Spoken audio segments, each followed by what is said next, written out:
Baik, karena ini udah jam 1 ya, bisa kita mulai lagi gini.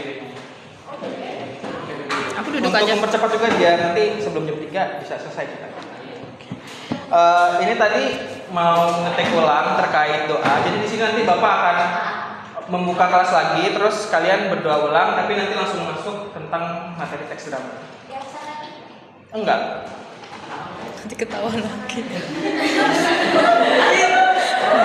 Enggak kok, enggak absen. Membuka aja, membuka doa. Baik, Bapak buka. Assalamualaikum warahmatullahi wabarakatuh. Sebelum memulai pembelajaran pada pagi hari ini, yang baiknya kita mulai dengan doa kepada ketua kelas. Silakan untuk memimpin doa. Get ready. Before we start, let's pray together. Start.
Berikutnya di sini kita akan diskusikan terkait teks drama. Di sini ada yang tahu nggak pengertian dari drama itu apa? Coba tiap kelompok nih masing-masing drama itu apa sih?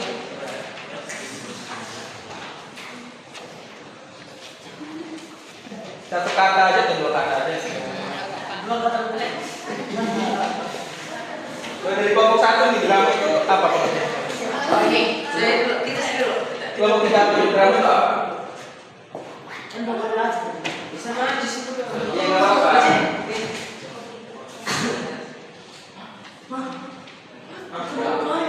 Percakapan dua orang ini yang dipentaskan di atas panggung. Bisa diulang? Drama adalah percakapan dua orang atau lebih yang dipentaskan dalam panggung.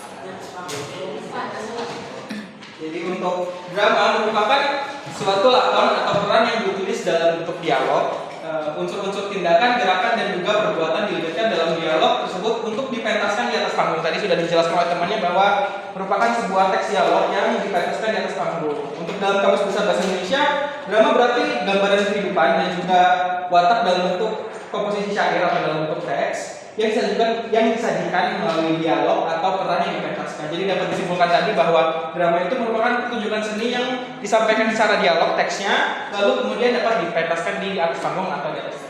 Ada pertanyaan nggak untuk pengertian drama? Kenapa harus pada atas panggung? Kenapa? Karena untuk drama, kalau teks drama sendiri kan hanya teksnya saja gitu. Jadi kalau untuk penampilan teks drama sendiri pasti ditampilin di atas panggung biar semuanya bisa nonton. Kenapa sih buat ditampilin kan buat ditonton gitu kan? Karena beda lagi kalau sama naskah film. Kalau naskah film kan emang dibuat untuk film gitu, untuk latarnya atau pengambilan kameranya. Tapi kalau drama ini kan memang ditayangkan secara live gitu, secara langsung, jadinya di atas panggung gitu. Untuk setting tempatnya atau apanya langsung di panggung, nggak di setting kayak di film gitu. Jadi bedanya drama seperti itu. Baik, berikutnya unsur teks drama, di mana pada teks drama ini memiliki unsur-unsur intrinsik dan juga ekstrinsik. Tapi untuk pertemuan ini kita akan mempelajari terkait unsur intrinsik dalam drama. Dapat dilihat juga di LKPD yang dibagikan itu dan juga di depan bahwa unsur intrinsiknya pada teks drama terdapat temanya, ada juga latarnya, lalu tokoh, penokohan, alur, dialog, dan juga amanat.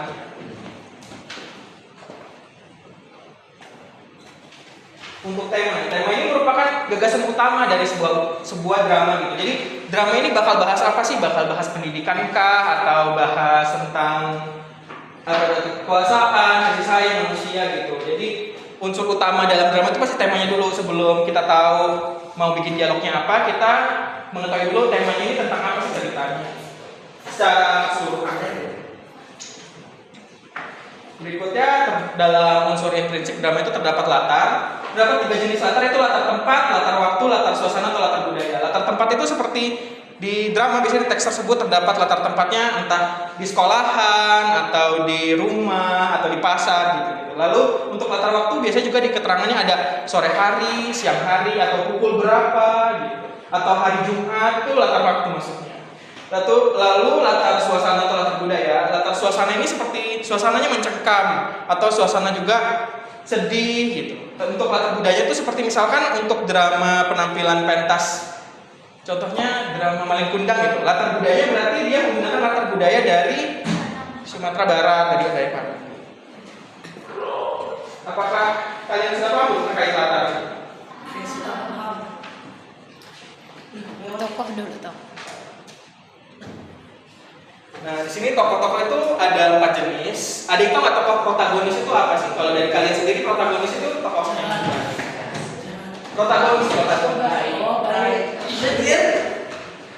Nah, sebenarnya tokoh protagonis itu belum tentu tokoh yang baik gitu. Jadi tokoh protagonis itu adalah yang menjadi karakter utama atau sentral di cerita tersebut. Misalkan di film ya, film Money Heist gitu, kan tokoh utamanya protagonis. Kan tokoh utamanya, protagonisnya kan mereka melakukan pencurian gitu. Berarti mereka melakukan hal yang tidak baik. Jadi belum tentu tokoh protagonis itu tokoh yang memiliki sifat atau karakter yang baik gitu. Sehingga protagonis ini lebih ke penggerak cerita utama atau ya itu tadi karakter utama yang ada pada cerita tersebut. Lalu untuk tokoh antagonis kan maksudnya kalian sering berpikir bahwa tokoh antagonis itu tokoh yang jahat gitu. Sebenarnya tokoh antagonis itu belum tentu jahat juga, namun antagonis ini merupakan karakter yang menjadi penentang dari tokoh protagonis. Jadi misalkan tokoh protagonis tujuannya ingin melakukan pencurian atau apapun, sedangkan tokoh antagonisnya ini yang menghambat pencurian tersebut gitu. Misalkan ya itu tadi film tadi itu. Untuk tokoh tritagonis, tahu nggak tokoh tritagonis? Belajar nggak? Tokoh tritagonis. Kejutan.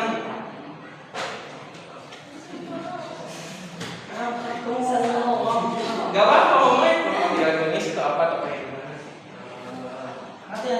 Gak dinilai kok di sini, kok diskusi aja ya. Nggak apa-apa, jawab aja. Iya. Kenapa? Ya, ayo katakan. Nggak apa-apa.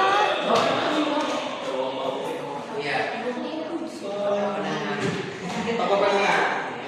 Karena di LKPD sudah dituliskan bahwa tokoh protagonis merupakan tokoh penengah pada pertikaian yang terjadi antara protagonis dan juga antagonis. Contohnya nih ya, misalkan pada cerita apa ya? Cerita Cinderella gitu.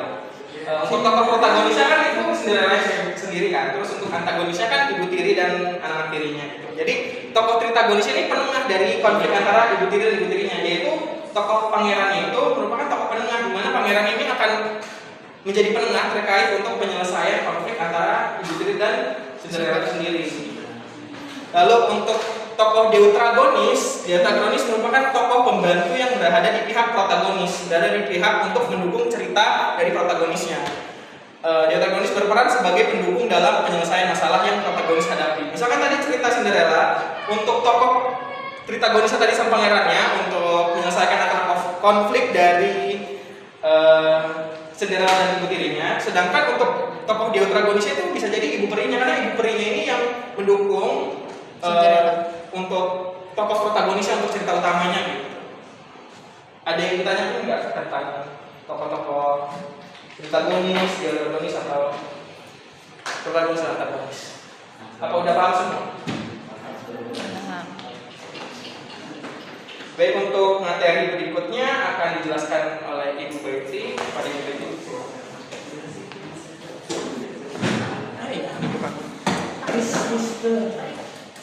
Baik, jadi tadi sudah sedikit disampaikan ya terkait materi kita pada hari ini, yaitu mengenai teks drama. Kita juga akan mempelajari unsur-unsur teks drama yang terdiri dari unsur intrinsik dan juga unsur ekstrinsik ya. Jadi hari ini kita akan fokus pada unsur-unsur intrinsiknya saja. Jika tadi sudah dijelaskan terkait pengertian drama dan juga ada tema, lalu ada juga latar, lalu dan juga tokoh, maka yang materi selanjutnya yaitu terkait dengan penokohan. Jadi tokoh dan penokohan ini sebenarnya saling berkaitan ya. Jika tokoh itu tadi ada protagonis, antagonis, tritagonis dan deuteragonis, maka penokohan ini bentuk ciri-ciri dari masing-masing tokoh tersebut. Jadi penokohan ini adalah cara sastrawan atau cara penulis teks dramanya itu menampilkan sebuah tokohnya. Jadi penokohan dapat disebut pula sebagai karakter atau perwatakan dari tokoh itu sendiri. Lalu sifat yang melekat pada seseorang tokoh tercermin pada pikiran, ucapan, pandangan, terus dan juga sifat inilah yang dapat menjadi pembeda antara tokoh yang satu dengan tokoh yang lain. Jadi yang pertama itu mendeskripsikan fisik. Misalnya antara tokoh yang protagonis dengan tokoh yang antagonis itu mungkin dari segi fisiknya berbeda. Seperti itu, misalnya dari segi warna kulitnya, atau cara berpakaiannya, atau mungkin warna dan bentuk rambut serta postur tubuhnya, seperti itu. Lalu yang kedua ada mendeskripsikan melalui cakapan atau oleh tokoh itu sendiri maupun cakapan yang dilakukan oleh tokoh lain. Jadi di sini nih menjadi ciri khas, misalnya nih ada satu tokoh antagonis yang dari segi cakapannya itu marah-marah terus. Kita kan pasti bisa melihat kan dari segi lisannya bagaimana dia berbicara, kita bisa menilai oh ternyata tokoh ini nih tokoh galak nih, oh ini ternyata tokoh yang antagonis. Paham? Lalu yang selanjutnya ada interaksi antar tokoh berupa pendapat, sikap, komentar dan juga pandangan. Ini juga berkaitan dengan tadi seperti yang mendeskripsikan melalui cakapan oleh tokoh itu sendiri. Sampai sini paham? Oke, lalu yang selanjutnya ada alur. Ada yang berani membacakan? Ayo. Bacakan saja, nggak apa-apa kok. Kan nggak digigi. Santai aja, nggak apa-apa belajarnya. Ayo, siapa yang mau membacakan? Oke, silakan. Alur merupakan rangkaian peristiwa dan konflik yang diterapkan dalam cerita. Alur adalah mencakup bagian dari penggunaan cerita, konflik awal, konflik, habis penyelesaian. Jenis-jenisnya ada tiga: alur maju, alur mundur, dan alur yang salah. Oke, baik. Yang lainnya dengar teman yang ngomong tadi? Jadi ada 3 jenis alur ya. Alur ini menceritakan rangkaian peristiwa atau konflik yang terdapat di dalam teks drama tersebut. Lalu alur ini ada 3, yaitu ada alur maju, alur mundur, dan alur campuran. Nah, alur maju ini misalnya teks tersebut atau cerita dalam drama tersebut menceritakan kehidupan dia sekarang dan seterusnya dan masa depan gitu, paham? Sedangkan kalau untuk alur mundur biasanya menceritakan tentang dirinya yang sekarang tapi ke masa lampau, paham? Nah, kalau campuran kedua hal tersebut. Pernah nggak sih kalian menonton film atau drama yang tiba-tiba berubah scene-nya dari yang tadinya masa sekarang tiba-tiba jadi masa lalu pas masih kecil atau bagaimana? Pernah nggak? Pasti pernah kan? Nah, itu termasuk ke dalam apa? Nah, Upin Ipin ya. Ya, itu termasuk ke dalam alur campuran ya. Paham? Oke. Lalu yang selanjutnya ada dialog. Ini menjadi salah satu ciri khas paling penting ya dalam teks drama. Karena kalau teks drama itu nggak bisa cuma sekedar cerita yang berparagraf-paragraf saja, tapi harus ada dialognya. Ini yang paling penting. Jadi dialog harus menunjukkan gerak laku tokohnya, terus dialog harus mencerminkan sesuatu yang telah terjadi sebelum cerita itu, lalu harus menggambarkan sesuatu yang terjadi di luar pentas selama cerita itu berlangsung, dan harus mengungkapkan pikiran dan perasaan para tokoh yang berperan di atas pentas. Lalu pengucapan dialog di atas panggung ini sendiri harus lebih tajam dan teratur. daripada ucapan sehari-hari. Lalu para tokoh harus berbicara dengan jelas dan tepat sasaran agar tidak ada kata yang terbuang. Dialog harus disampaikan secara natural dan juga wajar. Seperti itu. Sampai sini paham? Ada yang ingin ditanyakan? Cukup? Nah, yang terakhir ada amanat. Ini juga menjadi salah satu poin penting dalam sebuah teks drama ya. Karena namanya teks drama itu biasanya dibuat atau ditujukan untuk memberikan pesan-pesan. Nah, amanat ini merupakan bentuk pesan atau amanat ialah penyampaian nilai atau ajaran moral oleh drama kepada pembaca atau penontonnya. Lalu pengarang menyampaikan amanat atau pesan tersebut secara tersirat dan juga terselip pada keseluruhan isi drama. Jadi intinya amanat ini pesan-pesan yang ingin disampaikan melalui teks tersebut. Paham? Ada yang ingin ditanyakan? Baik, itu tadi serangkaian materi terkait teks drama. Belum. Baik, akan dilanjutkan oleh Pak Fajar. Baik, kita sudah mengetahui tadi terkait tentang unsur-unsur intrinsik dari teks drama. Tadi ada tema, terus ada apa aja coba? Alur, lalu tokoh, penokohan, lalu ada juga amanat, lalu ada apa lagi? Ada latar dan ada dialog. Nah, kegiatan berikutnya di sini kita akan mengerjakan LKPD yang ada dibagikan di kanan. Tadi bisa dibuka ada teks dramanya itu. Teks dramanya itu setiap kelompoknya berbeda-beda. Lalu kalian bisa juga letak kelompoknya, bisa kalian baca dulu teksnya dan kalian bisa isi hasil analisis dari yang kalian baca tersebut. Nanti hasil dari analisis tersebut dapat kalian presentasikan di depan. Kepada Ibu Baiti dipersilakan untuk mengatakan terkait pengerjaan LKPD. Baik, tadi kita sudah belajar terkait materi teks drama. Sekarang kita akan tadi kan sudah Ibu bagikan LKPD-nya. Di bagian akhir itu ada tugas terkait kalian akan menganalisis sebuah teks drama. Jadi kalian akan membaca teks dramanya masing-masing setiap kelompok versinya berbeda-beda ya. Silakan kalian analisis cari temanya apa, terus alurnya apa, tokohnya siapa aja. Silakan dituliskan sesuai dengan LKPD yang sudah diberikan. Sekarang kalian boleh baca terlebih dahulu teks drama. Untuk kerjanya bisa di lembar kertas itu aja ya, Bang. Iya.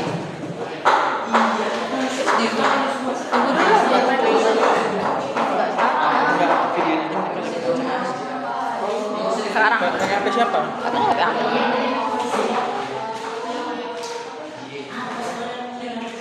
Gini-gini loh. Ini nggak ada anti ininya. Nggak ada ininya. Tahu lah. Oh, bisa 1080.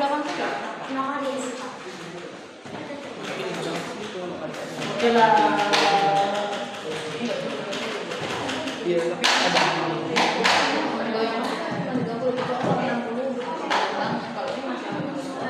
Enggak apa-apa.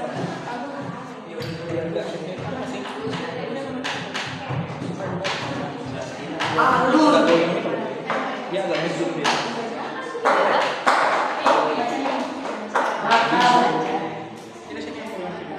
06 apa 1? Katanya video mereka baca. Bisa kamu baca sih.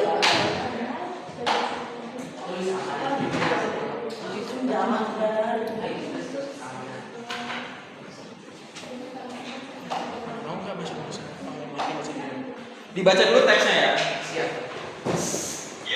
Kalian nggak boleh bawa handphone. Ini jadi handphone. Handphone apa?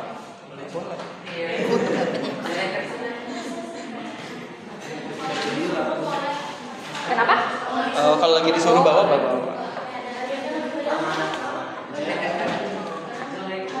Ini kemarin Iya. Minta kertasnya. Ini Mutu data itunya. kita sobek. Ibu bilangnya tolong sobekin kan gitu. Bisa dribble nggak? Iya. Ada.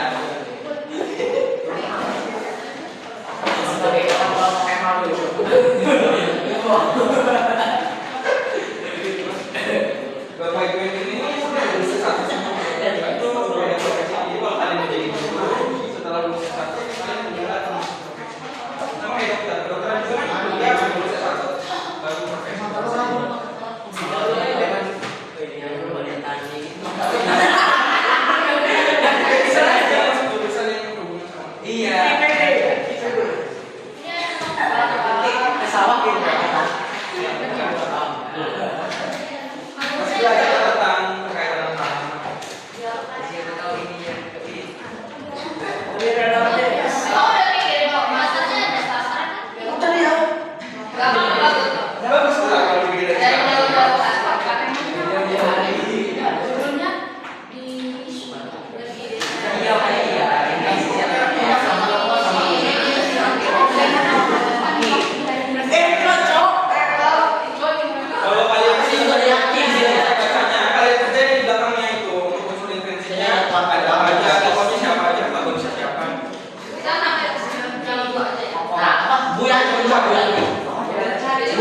sampai jam berapa ya?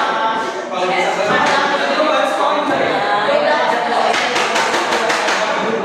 Di atas ini hubungin Putri. Jangan bilang Pak. Jangan bilang. Bisa kalau bisa aja.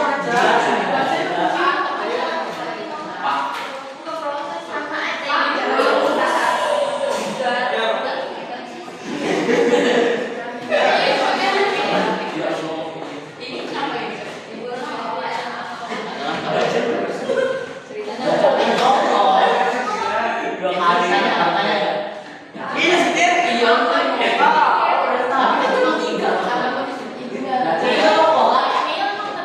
Udah bikin di kelompok.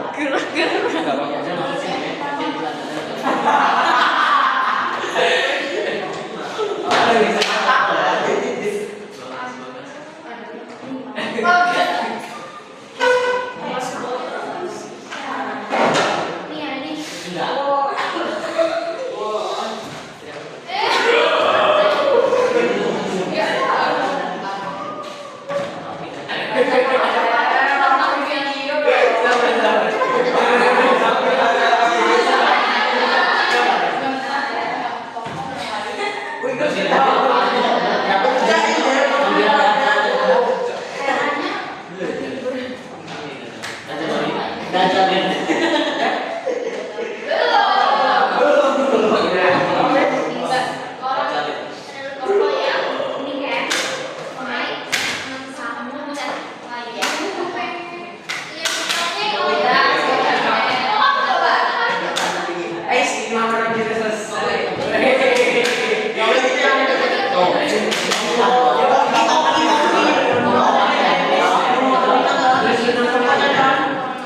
Setengah jam untuk menyelesaikannya nggak sih? Apa itu jam berapa? Kok kamu catat sama Lisa? Dia Lisa satu kelompok sama ini aku juga. Dia nanya jam. Ini lagi direkam lagi. Astagfirullahaladzim. Nanti kamu rekam posting. Kok kamu catat sama Lisa? Enggak mau sekarang aja biar cepet kayak lo diferensiasi proses gitu-gitu. Tapi kalau gini nggak terlalu yang ternyata. Giliran pas masalahnya pas kita maju di depan jelek banget kualitas videonya kayak kamera depan ya.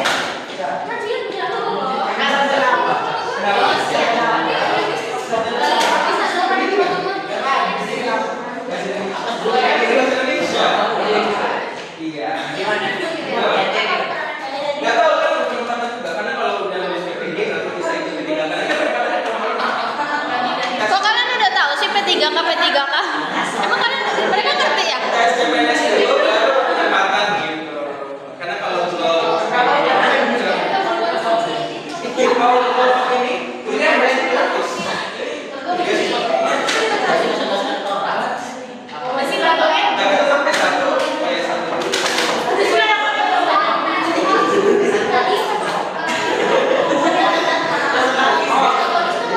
Yang mendukung Deuteragonis. Deuteragonis. Kan di bahannya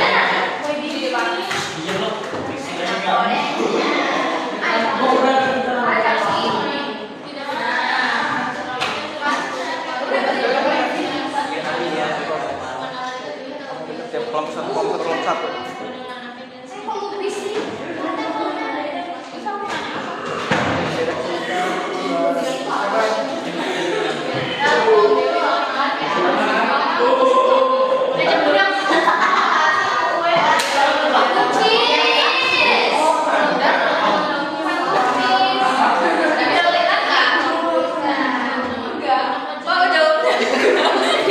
Ya kalau jelasin itu apa yang bisa lo tahu.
Aku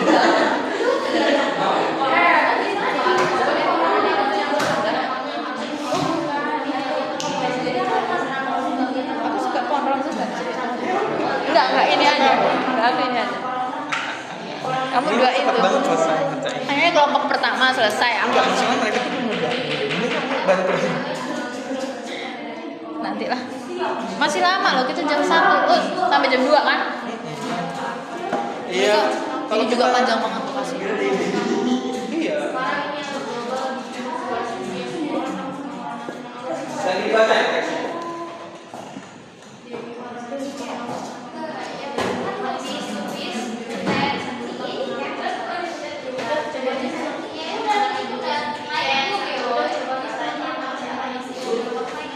Bang, keluar frame. Kamu keluar frame, aku gantian mau keliling-keliling. Nanti videonya jalan-jalan cepet itu loh.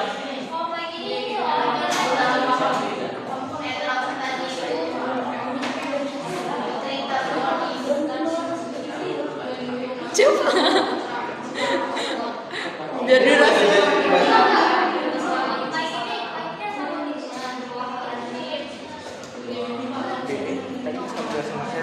Ada bagian kamera tutup. Kamu Iya tuh. Pas kapan? pas penyekokan. Tapi bukan di awal, pas kita ini. Terus kamu skip. Terus kan kalau aku sebenarnya cepetin nanti. Ya udah, tak cepetin aja nanti kamu. Hilang gitu aja. Ya kamu duduk apa gimana? Aku mau keliling.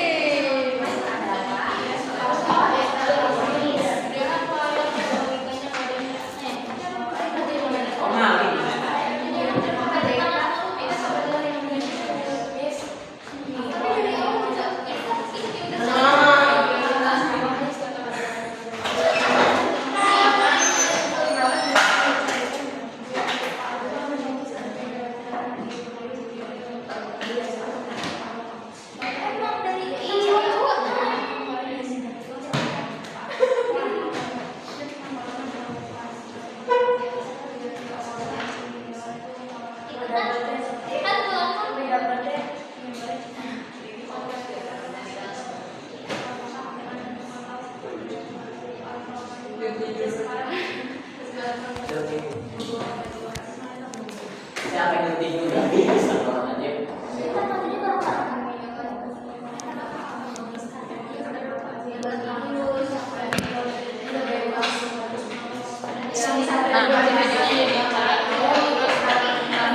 Ya, sini. Jadi kan di foto itu kita video mereka yang aja.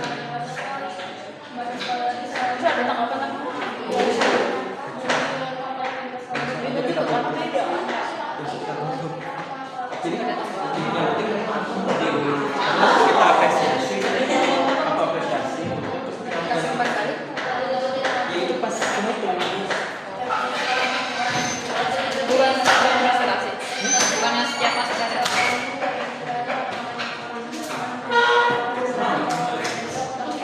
Cuman ngulangin aja. Iya, jadi apa Nanti kalau ingin selesai juga bisa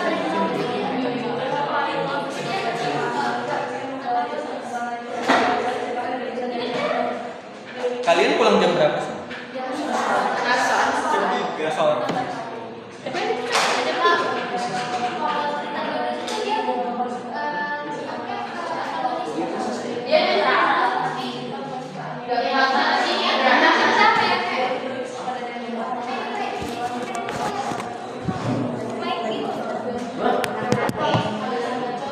Passwordnya apa nih?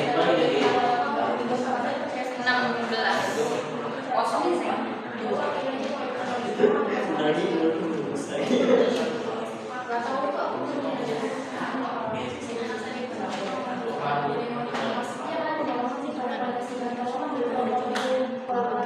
Ini apa?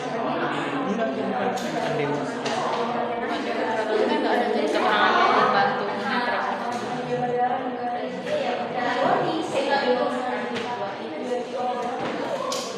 Gantian Pi. Si Oki ini. Aku lalu siapa? Si Oki ini.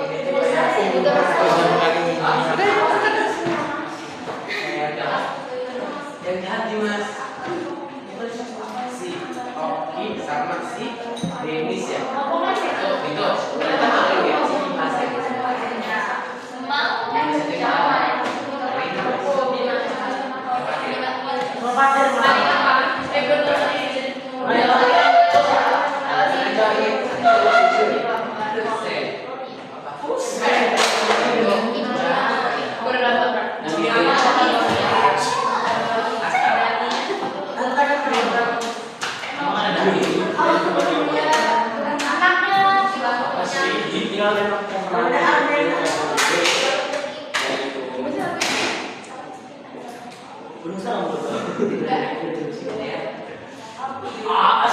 pakai es.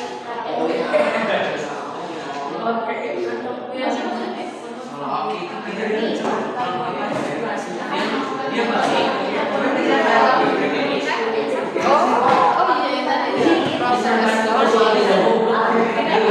Mana dulu sini? Ini Oki itu Belum. Kurang.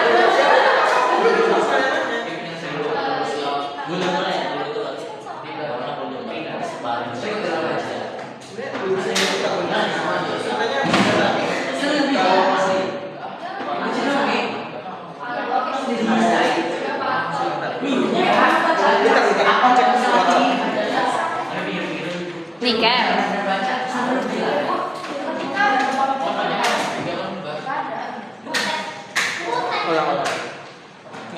Mau jelasinnya contoh dulu. Bentar, belum. Satu, dua, tiga. Mereka ini kan mau diselesaikan di akhir minggu kan mereka mau belajar. Belajar aja makanya main. Terus si Mike antagonisnya dia maunya main. Terus si Butetnya ini tokoh penengah sebenarnya. Dia kan angin dulu, udah berarti nanti kita akan kalau nggak mau kan nggak ada teks di akhir.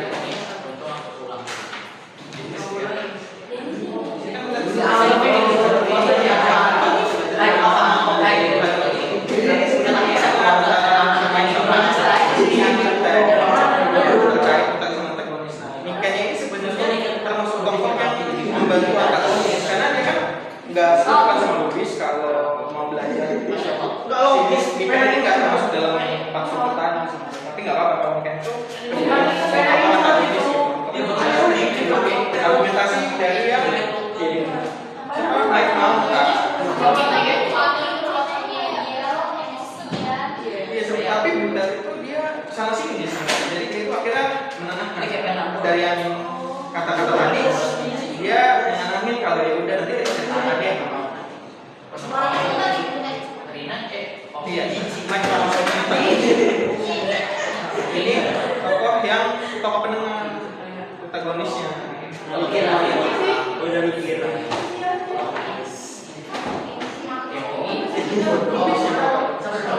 baik tapi bodoh.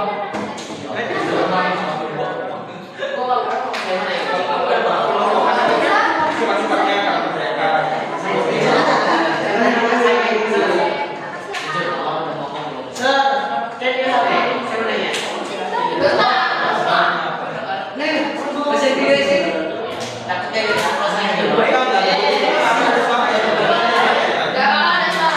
Ini si Oki ini berbuat tapi dia baik. Cuma bodoh. Bu Dewi itu yang main cerita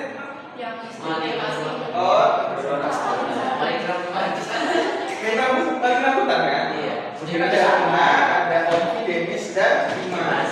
Dan Rina ini kan protagonis nih tokoh penggeraknya kan, utamanya. Terus Dimas ini antagonis karena dia yang akhirnya ngambil Dimas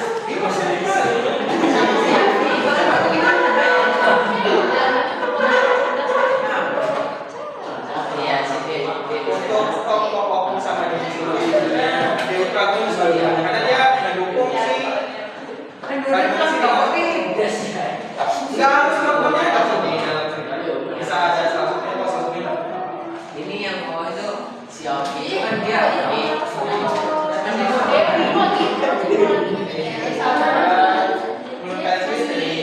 dia percaya sama ini, dia percaya sama codet aja itu, dia bisa bawa sampah ke tempatnya itu. Kata si Dennis itu ini bukan codetin aja itu tahunya bodoh kan? Bukan nggak sih ini kayak jurusan itu ada alurnya ada apa sih kalau jalan pasti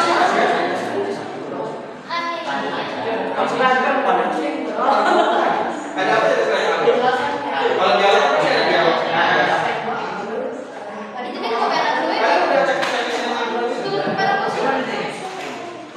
oh ya aman apa masa dia nggak ada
Deuteragonis siapa?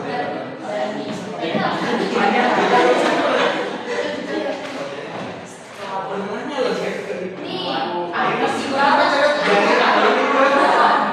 Deuteragonis itu pendukung ini. Deuteragonis ada, karena dia satu lagu dari Bu Yanti terus Deuteragonis siapa?